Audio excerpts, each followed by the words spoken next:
Marco Zennaro potrebbe tornare presto a casa. L'imprenditore veneziano 46enne, che è stato detenuto per 2 mesi in Sudan in condizioni disumane, è stato infatti prosciolto da un giudice sudanese per la seconda volta dall'accusa di frode che gli è stata mossa da un'azienda di Dubai, in merito alle forniture di una partita di trasformatori ordinati e già pagati.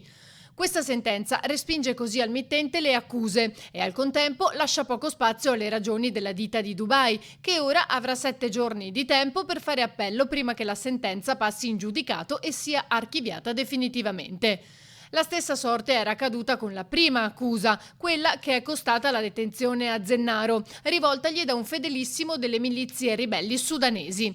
Secondo la sua tesi, i trasformatori che Zennaro aveva fornito non erano funzionanti.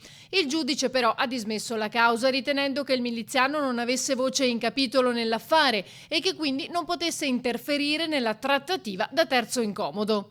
Zennaro, dopo 2 mesi trascorsi in uno stanzino del commissariato di polizia di Khartoum, e un carcere nazionale, ora vive in un hotel del posto insieme al padre, in attesa di lasciare il Sudan finché non saranno chiarite le sue posizioni.